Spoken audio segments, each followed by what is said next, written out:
The National News Desk, locally covered, nationally connected. Ironclad will in Iran, the decisive progress in how President Trump hopes to help form their new government. I'm Christine Frizzell in Washington, where assessments are pouring in on the consequences of the war in Iran. A look at how one U.S. adversary is indirectly feeling the pain.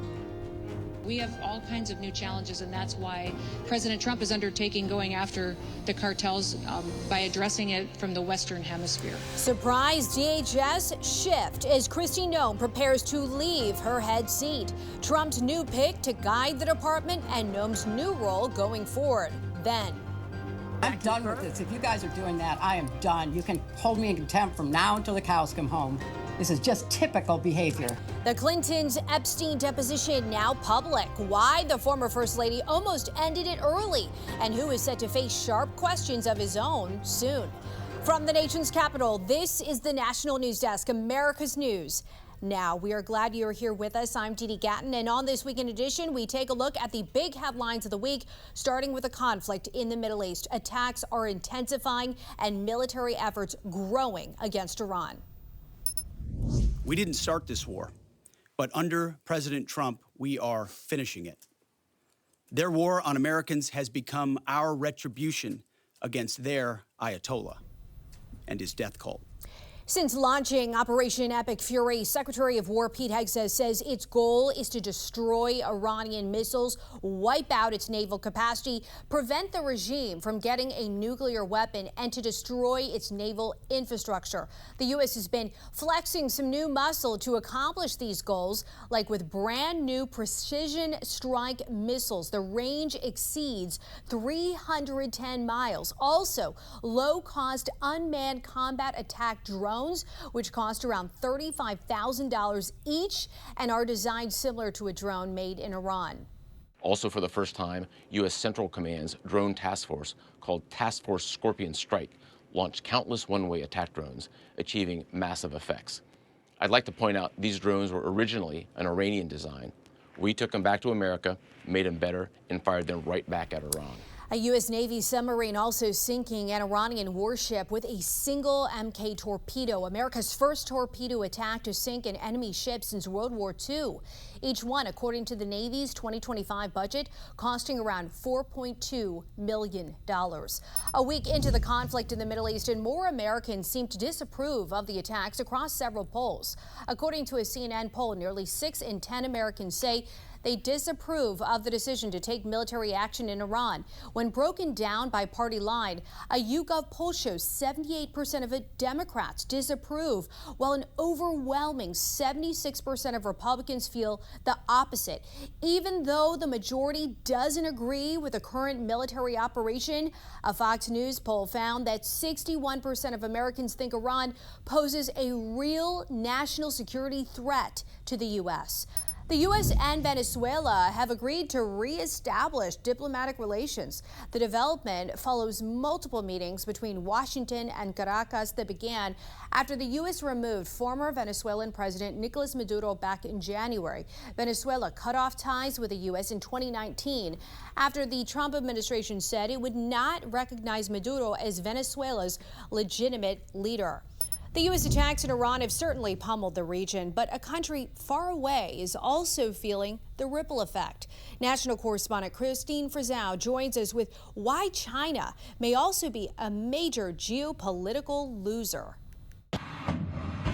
On the motivation for U.S. military action in Iran, there have been a host of reasons given by the White House. It was my opinion that they were going to attack first. There absolutely was an imminent threat. They've been killing Americans for 47 years. They have thousands of missiles pointed at us. But some experts say a central, overwhelming, but underlying mission in all of this could also be China. Think about this. In a matter of 58 days, they've had 2 of their most important allies in the developing world effectively taken offline. Ayatollah Ali Khamenei killed over the weekend. And Venezuelan leader Nicolas Maduro arrested by the United States, one of President Xi Jinping's most important friends in the Western Hemisphere. This affects China's economy at a time when it's already fragile. You have a Chinese economy that is addicted to discounted oil because China's been buying sanctioned crude, for instance, from Iran and Venezuela.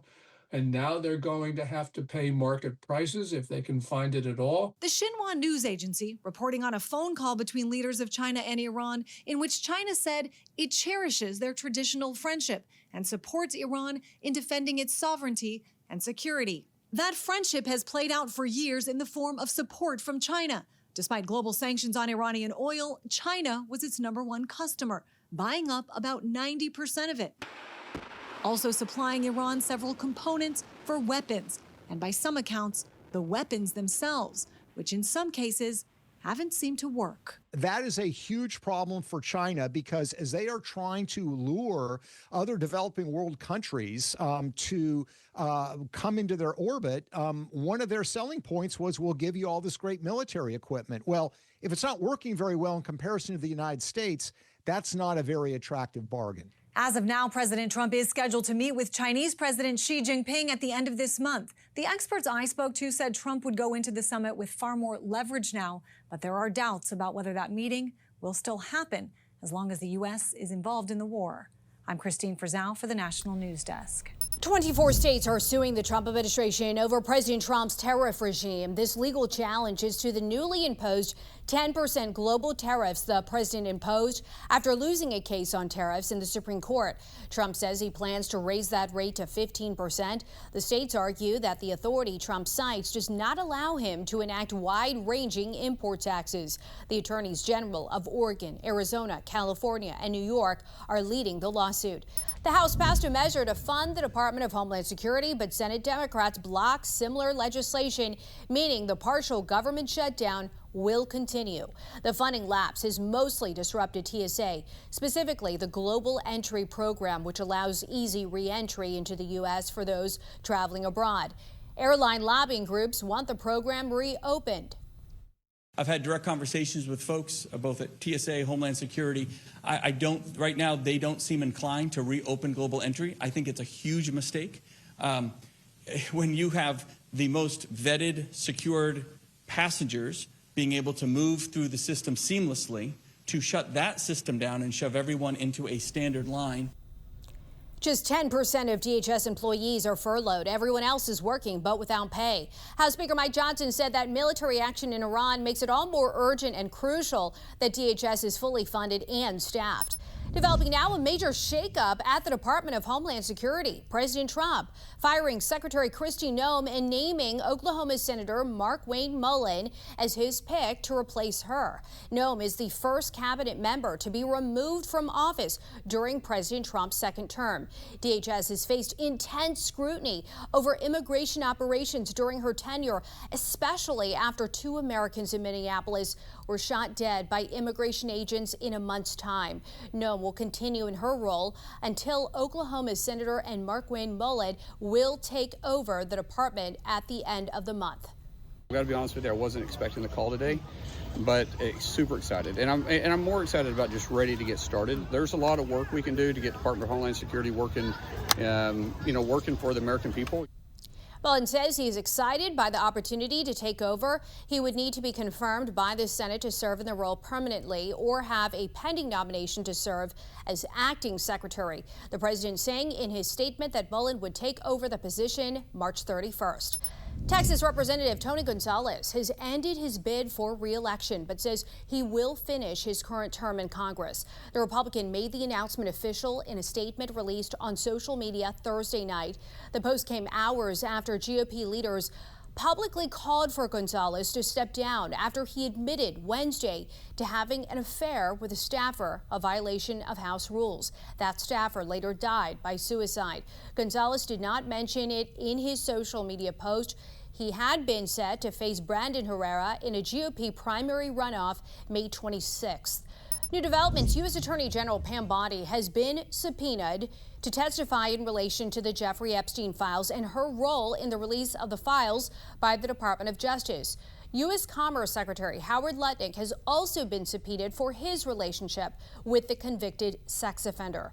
Diving deeper, the House Oversight Committee has released video of the closed-door depositions of both former President Bill Clinton and former Secretary of State Hillary Clinton, each facing hours of questioning as part of the committee's probe into Jeffrey Epstein. Jeff Harris joins us at the live desk with more on some of those top moments. While the former president has more of a documented relationship with Epstein, it was Hillary Clinton's deposition that was often more animated, including when she learned Representative Lauren Boebert, who you can hear in the distance, leaked a photo of her testifying. Watch. I'm done with this. If you guys are doing that, I am done. You can hold me in contempt from now until the cows come home. This is just typical behavior. We will go off the record. Oh, for heaven's sake. So I would like to understand how that's permissible. Before the hearing was... It doesn't matter. We all are abiding by the same rules. I will take that down. Now, an uncomfortable moment also coming after Clinton was asked about photos of her husband appearing in the Epstein files, one of which you see right here, showing a woman massaging his shoulders. You didn't have any feelings about young women massaging your husband? I am not going to offer opinions or speculation about anything that I have no context for and was not there. As for Bill Clinton, he was also asked about several photos, including this one right here. You see him in a hot tub, telling lawmakers he doesn't recall it ever being taken and didn't know who the woman was. We went out, I swam around, I sat in the hot tub for 5 minutes, or whatever it was, and I got up and went to bed. And then I have to ask this, did you engage in any sexual activity with this person? Now, Clinton also telling lawmakers he first learned about Epstein's crimes around 2008 when he was prosecuted, and that President Trump never said anything to him that would make him think he was involved. The president never, this is 20-something years ago, never said anything to me to make me think he was involved in anything improper with regard to Epstein either. He just didn't. We are also learning Howard Lutnick has agreed to testify before the House Oversight Committee as it continues its investigation. The Commerce Secretary has been under fire since conceding that he and Epstein did have lunch after charges were filed. Coming up next year on the National News Desk, an unprecedented case transforming law and order. The Colin Gray case holding parents accountable for their child's alleged violent actions. Our legal expert weighs in on the conviction. Plus, America's baby bust, the birth rate now below replacement level. What is to blame?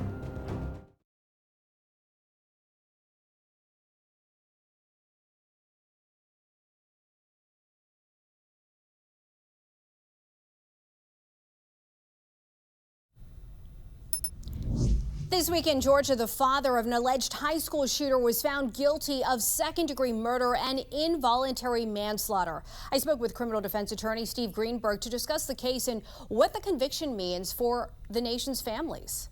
We appreciate your time as always, Steve. What message, in your opinion, do you think Colin Gray's conviction sends to parents nationwide? You know, it's always problematic to me as a defense attorney when we've got parental decisions sort of getting criminalized.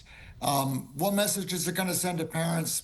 I don't really know, because why is a parent giving a gun to a 14-year-old? In this particular case, they had a lot of evidence that the 14-year-old shouldn't have had the gun. They had the mother, I know the parents were estranged, who actually testified that she warned the father and said, lock up your guns, our son is dangerous. The son apparently had a shrine in his room to another school killer. So they had a lot of evidence that the dad had made some very poor decisions. But where do we want to draw the line now when a father is getting convicted of murder for his child's actions? What's gonna happen when a child gets in an automobile accident? Are we gonna say that the parent should have known not to give the kid the keys to the car? What's gonna happen when, someone punches someone in the face and the person gets injured badly? Are we going to say that they should have known that their child was violent. So what kind of message does it send? I can't say, but where are we going to draw the line, I think, is the bigger problem. Well, one thing is for certain that this is one of several cases where we have seen parents testifying in court. Do you think, though, Colin Gray's case sets a legal precedent with his murder conviction? Right. This is the first time we've seen someone convicted of murder in one of these cases. In the Michigan case, the parents were convicted of a form of manslaughter, which is, I think, more appropriate. It's sort of a negligence. Manslaughter is a negligence or a reckless conduct. And that's what you've got in these situations where a parent is making some stupid decisions. Here, we've got someone actually being said that what the jury said is, you're responsible for the murder. It's as if you pulled the trigger in this case. I think that's pushing it a bit much. Maybe what they need to do is change the laws and have some parental responsibility laws. And of course, in the case in Illinois, he ultimately got convicted of a misdemeanor. And I know that many people also have questions about social media and mental health, which is pushed further into the public discourse following cases like this. Criminal defense attorney Steve Greenberg, thank you for your insight tonight on the National News Desk.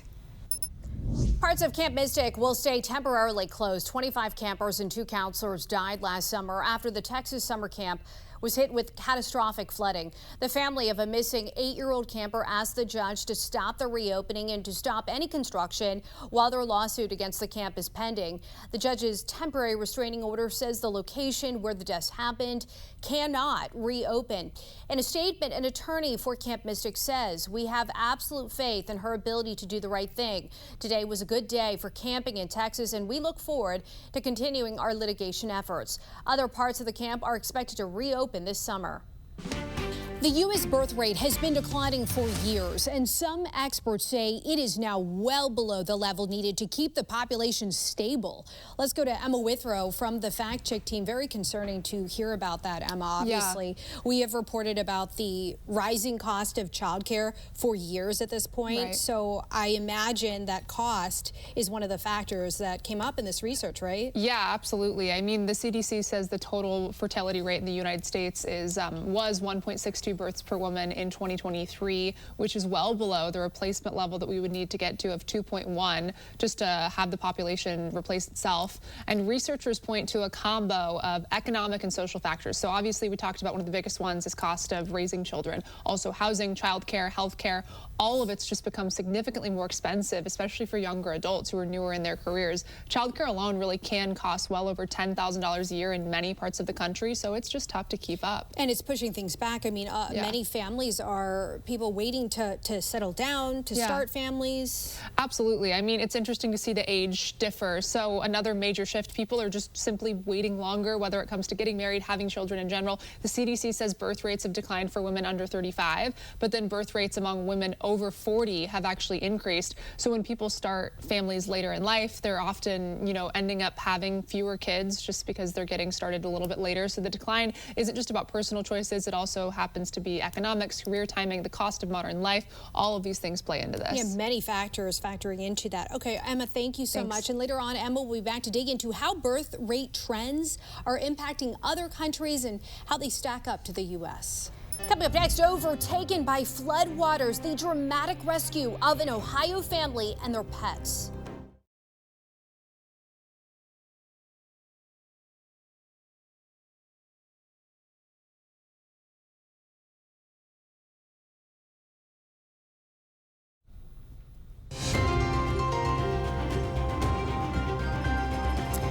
The National News Desk team of reporters is bringing you the headlines from coast to coast. We are taking the pulse of America, and we start in Washington State, where residents are demanding action following drug activity near schools and bus stops.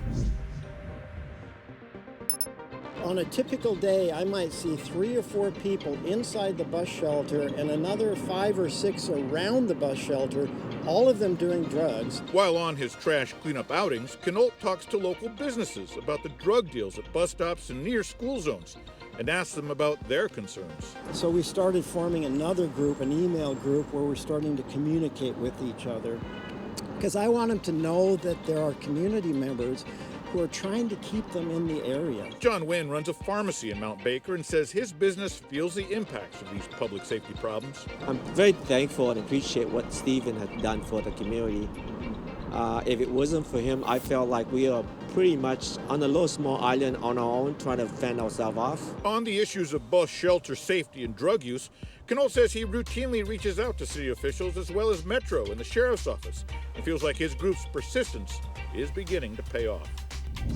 In Utah, a 15-year-old girl was killed in a rollover crash involving 9 other teens. Police say they were all traveling in a single car. The group, ranging between the ages of 15 to 17, had left from their high school where they had an open lunch period. We believe that speed may have been involved, although this is a dirt road and it wouldn't necessarily have to be a tremendous amount of speed that could cause an accident like this. The other students were taken to local hospitals for a range of injuries. The school district has provided a crisis team to support staff, students, and families. In Ohio, a family and their pets, including 3 cats and a chihuahua, are safe after being rescued in an inflatable boat due to flooding. The family, whose basement flooded first, waited on the front porch to be rescued. That water rises and moves very fast.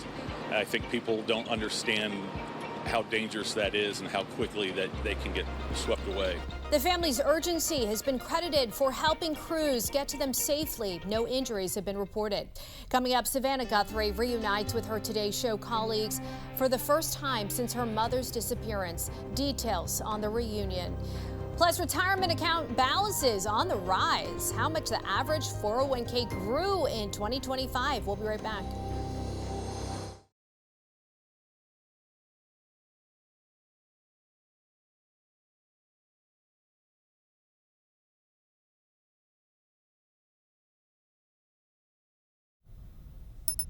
Taking a look at the top trending stories on our website right now, Savannah Guthrie making an emotional visit to the Today Show set for the first time since her mother's disappearance. The morning show host stopping by to thank her colleagues for their support. Guthrie said she plans on eventually returning to the show.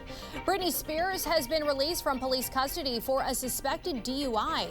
Records show Highway Patrol arrested her north of LA Wednesday night. A representative for Spears calling the incident inexcusable. The person says that the singer hopes to get help.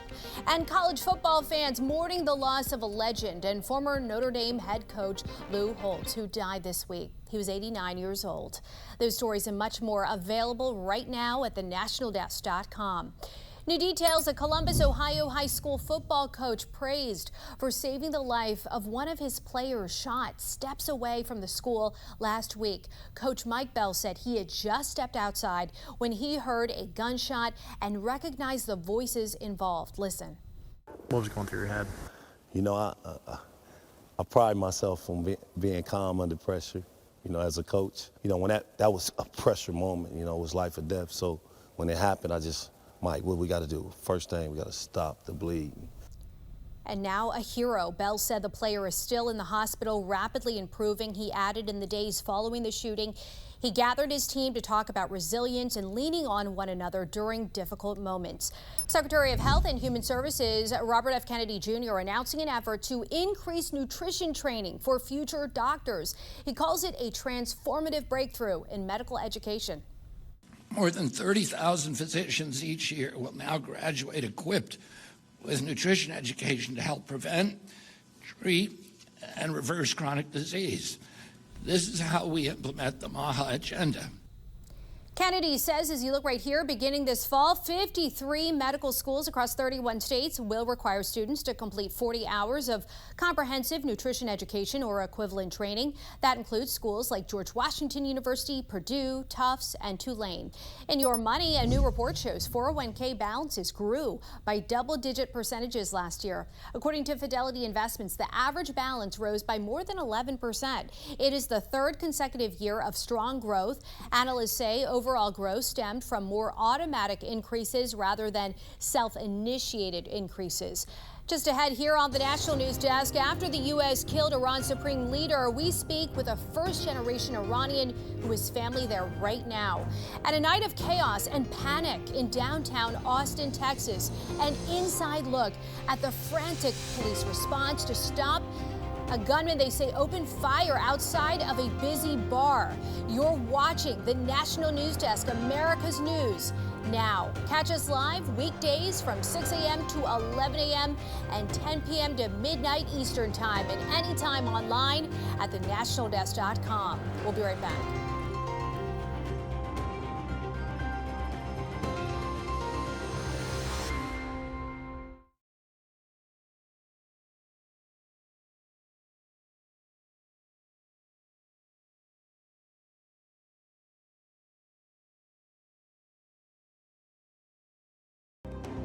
The National News Desk, locally covered, nationally connected. Conflict abroad and a potential threat at home. The possible fears of retaliation on American soil.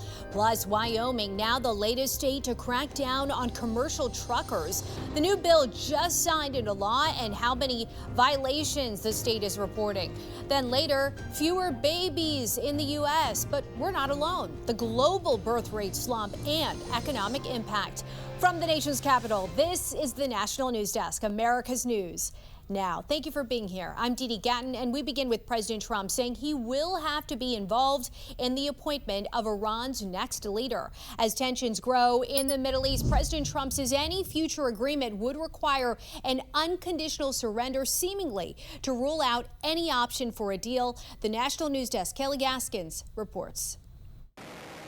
Airstrikes pounding Tehran and other cities as the U.S. and Israel's war with Iran reaches day 7. According to U.S. Central Command, Iranian targets are being decimated by U.S. forces. As the conflict with Iran continues, President Trump signaling a harder line. We blew up their party. The president saying any potential deal would require what he calls an unconditional surrender, adding the United States should have a say in who leads Iran next. The United States will ensure that whoever leads the country next, Iran will not threaten America or its neighbors, Israel, anybody. President Trump has repeatedly urged the Iranian people to rise up against their government, saying now may be their best opportunity in years to take back their country. Now is the time to stand up for the Iranian people and help take back your country. You're going to have a chance after all these years to take back your country. But some observers say the reality on the ground is far more complicated. The country is still under a communications blackout, so they can't even really hear next steps to see what exactly they should do.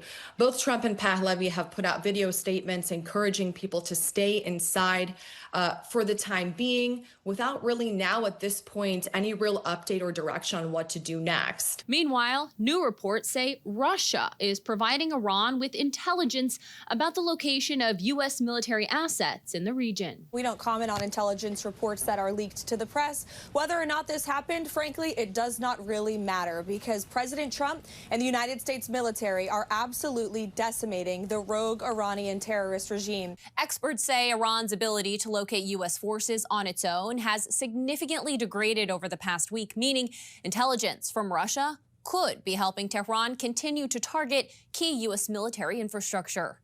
In Washington, I'm Kelly Gaskins reporting for the National News Desk, America's News Now. A ceremony for the late Iranian Supreme Leader Ayatollah Ali Khamenei in Tehran has been postponed. An Iranian news agency says the delay is due to logistical issues. His funeral expected to draw massive crowds. Some 10 million people attended the last Ayatollah's funeral in 1989. Meantime, Israel is threatening to assassinate whoever Iran picks to succeed. Earlier this week, I spoke to first-generation Iranian and reporter for the Daily Mail, Alina Shirazi, about her inside perspective into how Iranians are feeling right now. Alina, it is so great to be able to talk to you again. We have spoken before about your parents fleeing the country. What does this moment in history mean to you? And also, have you been able to make contact with your family still in Iran right now? Yes, certainly, Didi. Thank you so much for having me again. I mean, it's a lot of emotions wrapped into one.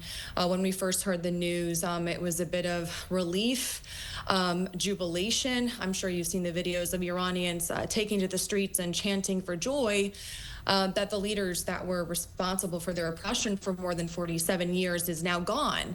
But that's wrapped up with, of course, a lot of fear as well. to your point, I have a lot of family in Tehran and Esfahan, and we have not been able to get a hold of them for days.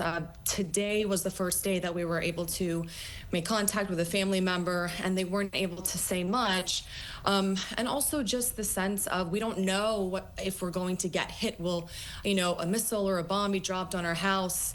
There's a lot of emotions going on in the heads of Iranians right now, and it's just been a very, very, very long past few days, certainly. And I can only imagine what you're going through right now, because the perspective that we're getting from the ground in Iran is through reports and perspectives like yours. I am curious, because I understand you have had conversations with people on the ground. What are they saying, first of all? Yeah, so over the past few days, I've been communicating with Iranians despite the internet and communications blackout that has still been continuing. But what was sheer joy at the news of their oppressors, as I mentioned, being killed, has now turned into a very, very anxious holding pattern for a lot of Iranians. One young Iranian man told me that the bombing campaign has been absolutely brutal at this point from what he's seen. Another person in Iran told me that the IRGC military is actually now camped on the streets everywhere after having dissipated for a while. And we got videos sent to us today as well. They're carrying AK-47s, and they're threatening whoever is on the street if they seem like they are potentially protesting. But bottom line, Didi, for Iranians trapped inside of their homes right now, there is this overwhelming sense of dread that the job won't be finished, and that if the war stops suddenly and this regime in some way, shape, or form remains, that they will retaliate against the people even more violently than before. Do you anticipate Iranians, based on your conversations, to rise up against their government? What is the general sense that you get on that front? Yeah, so Trump has told Iranians that now is your chance, and this is probably the only one that you're going to get. I'm sure you've heard him say that, Didi. Most Iranians that I've spoken to, they're taking direction from President Trump and from the opposition leader, exiled Crown Prince Reza Pahlavi. But the country is still under a communications blackout, so they can't even really hear next steps to see what exactly they should do. Both Trump and Pahlavi have put out video statements encouraging people to stay inside for the time being, without really now at this point any real update or direction on what to do next. Ideally, most Iranians that I speak to, what they want is a transitional leader, someone who can lead them into freedom and be able to ultimately have free and fair elections. The last thing that we need to be doing right now is sending mixed signals to Iranians, Didi. And in the interim, to your point, a lot of anxiety, and as you just mentioned, a holding pattern for so many Iranians right now. Alina Shirazi, always appreciate talking to you. Thank you for joining us on the National News Desk tonight. Thank you so much, Didi. Thank you for having me. Some in Washington are now concerned about the possibility of sleeper cells, those who may wish to harm Americans and are already quietly living in the United States following the attack on Iran. The former Deputy Assistant Director of the Bureau of Alcohol, Tobacco and Firearms says rising fears of so-called sleeper cells are legitimate and should be taken seriously. It's a direct call to action for somebody that has radicalized Islamic beliefs, and they're called to act, and they're using the highest justification for murdering people. During a Pentagon briefing, Secretary of War Pete Hegseth said the Iranian regime is one that seeks to export its ideology and sow terror, but that top officials here at home are, quote, ready for that. He said the American people can rest assured they're being vigilant on that threat. It has now been confirmed that the U.S. used Anthropic's Claude AI model in the attack on Iran last weekend, and this despite a government-wide ban following a very public dispute with the Pentagon over safety guardrails. How the AI tool is being used has not been disclosed, nor if the Israeli army is also using this technology. So I heard like 6 gunshots from inside. Everybody ducked down on the bottom floor. There are people dead over here. There have been multiple people shot. We need help right now. New body camera video and 911 calls released from the mass shooting in downtown Austin, Texas. Officers were on the scene within 1 minute of the first call. It happened Sunday morning in the city's popular 6th Street Entertainment District. 3 people were killed, 19 injured in the attack.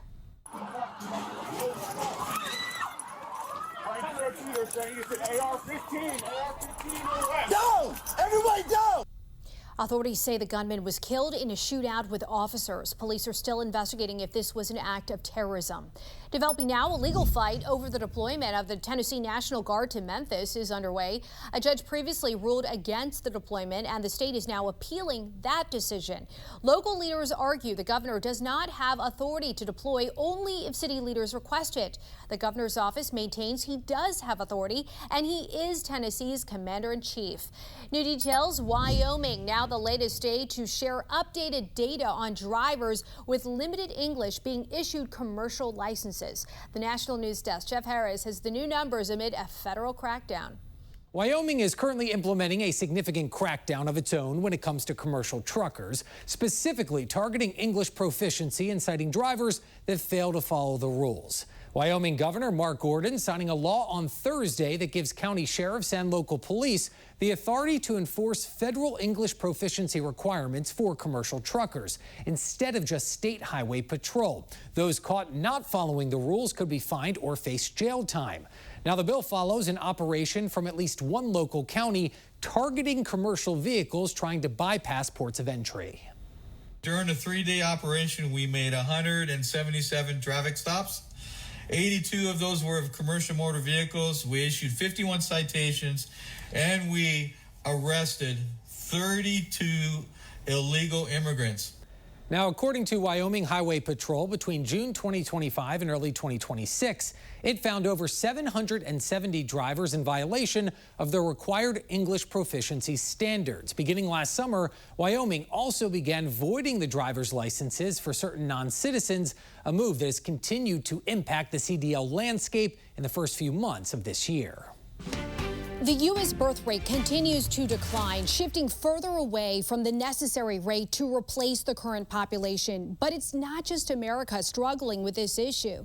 Let's go to Emma Withrow from the Fact Check team. And Emma, to start, just put this in perspective for us on a global scale. Yeah, it's a global pattern. So it's really not just happening to the U.S. Developed nations all over the world are dealing with this. So according to the Organization for Economic and Cooperation and Development, fertility rates just across 38 developed OECD countries average about 1.5 children per woman. That's well below the replacement level. In some countries, it's even lower. For example, South Korea's fertility rate fell to about 0.7 children per woman in 2024. Only slightly rose a little bit in 2025. It's now at 0.8, which is some of the lowest ever recorded. And we have been talking about Social Security. That is something that continuously comes up often in long term. What's it going to look like? Speak to us about the economic angle of these declining birth rates. Yeah, I mean, one of the biggest concerns here is population aging. So when fewer babies are born, there's fewer workers that are entering the labor force in the future. And at the same time, people are living longer. So you end up with more retirees and fewer workers who are supporting them. And to your point that this is a global issue, what are governments doing in response to this? Some of them are spending top dollar to try to increase pregnancies. I mean, South Korea, for example, has spent more than $270 billion since 2005 on pronatal programs, including cash payments, child care support, housing benefits. On the U.S. end, U.S. mostly uses tax credits and family benefits rather than just like these direct baby bonuses that some of these other countries are doing. So, for example, the child tax credit was recently increased to about $2,200 per child starting in the 2025 tax year. That's according to the IRS policy changes that were passed in 2025. Also, more recently, they set up Trump accounts. So what is that? Well, it's where the federal government will deposit $1,000 into a tax-advantaged investment account for kids born between 2025 and 2028. And then parents can basically add up to $5,000 a year, and the money grows until the child turns 18. All right, Emma, thank you for the rundown there. For more on this Fact Check Team topic, including links to their sources, scan the QR code or visit thenationaldesk.com. So to come here, our team of correspondents breaks down this week in Washington, from the conflict in the Middle East and its immediate impact on Americans' wallets to the growing skepticism of the U.S. and Israel's partnership. We'll be right back.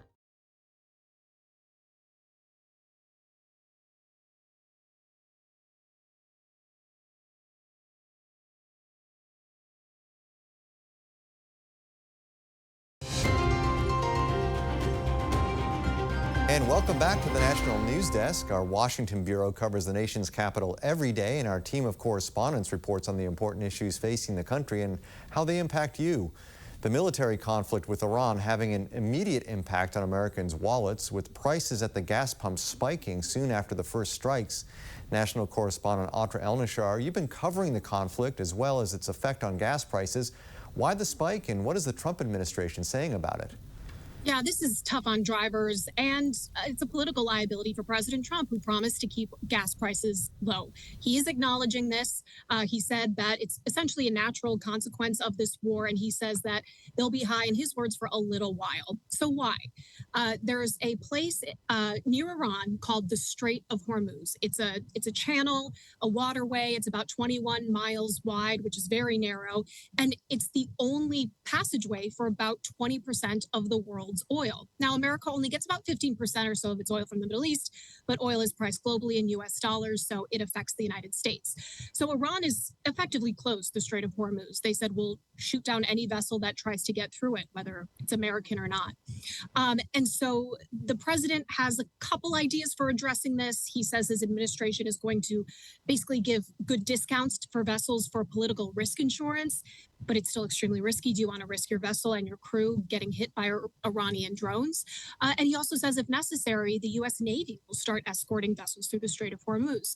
Now, I spoke with the top Democrat on the Senate Intelligence Committee, Mark Warner of Virginia, and he said he's not heard any credible or practical plan to do this. And remember, he's being briefed. He's part of the Gang of Eight. He's up to date on this kind of thing. And it's not just gas prices, Steve. Diesel is being affected by this. We're seeing price spikes there. And the reason that's especially important for Americans' wallets is because diesel is the fuel that semi-trucks use. And semi-trucks carry everything from groceries to clothing. So I talked to Gas Buddy about this. They're tracking this extremely closely. Take a listen to what they had to say. Everything we get at the grocery store and in the clothing stores comes by tractor trailers, and they have to have that diesel fuel, which means if this remains prolonged as a price increase, we may slowly start to see prices, unfortunately, inching up in a lot of different directions for a lot of different products and commodities. Now, this just happens to coincide with the regular seasonal rollout of summer blend gasoline. It's a cleaner blend for hot temperatures. And that usually adds about another 15 cents per gallon, just really putting salt on the wound here. National correspondent Atra El-Nashar, thank you. Meanwhile, the conflict has a growing number of Americans increasingly skeptical of the U.S.'s partner in this effort, Israel. National correspondent Kayla Gaskins, you spoke with Israel's ambassador to the U.S. and asked him about that. I did, Steve. So the ambassador said he truly believes the U.S. and Israel working together on this conflict against Iran will be good for optics in the long run regarding Israel, that Israel is proving itself to be a model ally and a junior partner in the effort. But right now, Steve, much of the American public, including Republicans, are hesitant to support the conflict in general, and many are also just flat out against it. So we posed that question to Ambassador Dr. Michael Leiter.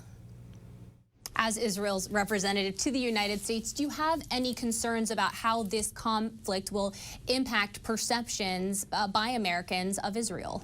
You know, I think that the potential here is really great, you know, for any, you know, administrations in the future, because the level of collaboration here, we are a model ally for the United States. And we didn't ask for boots on the ground. We fight together with you. I would say shoulder to shoulder, but I'd say wing to wing. And Steve, it was a bit of a tough PR week for Israel here in the U.S. There was some muddled messaging out of the White House. Secretary of State Marco Rubio earlier this week made some comments which appeared to sound like Israel drugged the U.S. into this conflict. And then reporting that came out later did appear to discredit some of those feelings and claims that were being tossed around earlier this week. So some of that new reporting is we learned more about the lead up to this initial strike, and that Israeli Prime Minister Benjamin Netanyahu, there was a phone call between him and President Trump before the strikes where he alerted Trump to some really crazy intelligence. They had found out that Iran's supreme leader at the time, Ayatollah Ali Khamenei, and his top advisors would all be in one location in Tehran above ground, and a single strike could take them all out. The CIA confirmed that intel, and simultaneously diplomacy with Iran over their nuclear program was also failing in Geneva. The weather was also pretty perfect for airstrikes, so Trump gave the green light. Now, I asked the ambassador if Israel would have passed up such an irresistible opportunity even if the United States had held back. And Steve, he refused to speculate on that scenario. Kayla, Atra, excellent reporting as always. Greatly appreciate your hard work. Back to you. Coming up, Starbucks brewing up something new, where the coffee giant is putting down roots, and what does this mean for Seattle?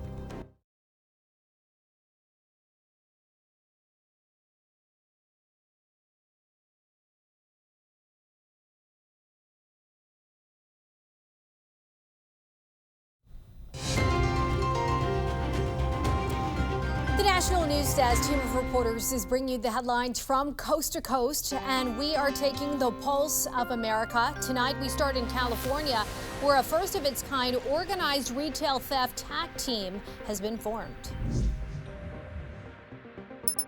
Retail theft plagues the state of California. On Wednesday, the first two arrests that were made that day were both prolific or repeat offenders. Which is what this team concentrates on. Gathering information on people that are wanted on their cases, prolific or repeat offenders, and then go out, conduct surveillance either on these people to arrest them and or catch them in the act of committing theft. Also working with many of our retail shops and businesses around the community to see what we can do not only to help prevent this in the future, but catch a lot of these actors in progress.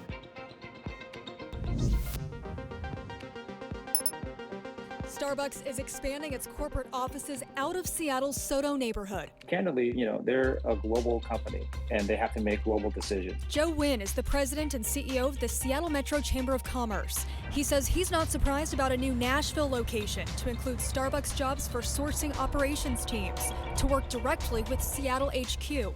Want to expand and grow, and it was a strategic outpost for them. It's another blow to Seattle as this comes months after the coffee giant laid off 1,100 corporate employees globally, with more than 900 of them being in Seattle and Kent. Starbucks also shuttered its two world-famous Seattle Reserve Roastery locations last year, citing restructuring efforts. Coming up, as we mark America's 250th birthday, we remember the 10 powerful words spoken by President Franklin Roosevelt that helped calm the nation during the Great Depression. Stay with us.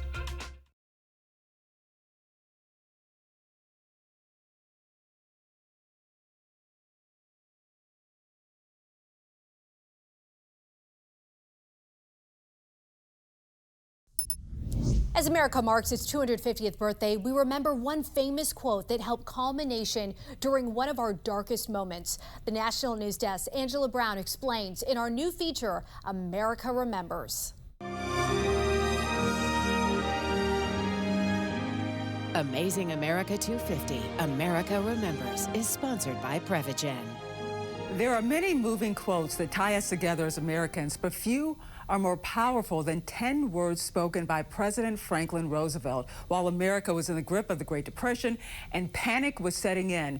As we celebrate America's 250th anniversary, we also remember the moments that made us who we are. On a frigid day, March 4th, 1933, during his first inaugural address, President Franklin Delano Roosevelt delivered 10 words that still echo today. That the only thing we have to fear is fear itself. The high energy age of the flappers ended with the 1929 stock market crash, and the economy collapsed right behind it. Banks collapsed by the thousands, $7 billion in assets were wiped out. 1 in 4 Americans out of work. Entire families stood in food lines, and by early 1932, confidence had hit rock bottom. Then FDR won the White House in a landslide, promising America a New Deal, which brings us full circle to March 4th, 1933, and that quote that offered Americans hope. And that's why America remembers those 10 words, because they didn't just calm a nation gripped with panic in 1933, but it also led to action. In the months that followed, President Roosevelt launched the New Deal that included the FDIC that protects your money. For America Remembers, I'm Angela Brown with the National News Desk. Amazing America 250, America Remembers, was sponsored by Prevagen, made for your brain. That'll be all for us on the weekend edition of the National News Desk, America's News Now. Don't forget, catch us live from 6 a.m. to 11 a.m. and 10 p.m. to midnight Eastern Time. Just check our local listings. You can also watch us online and catch up with the latest headlines on thenationaldesk.com. Thanks for watching the weekend edition of the National News Desk. I'm Dee Dee Gatton, and from all of us here, have a great week. See you Monday.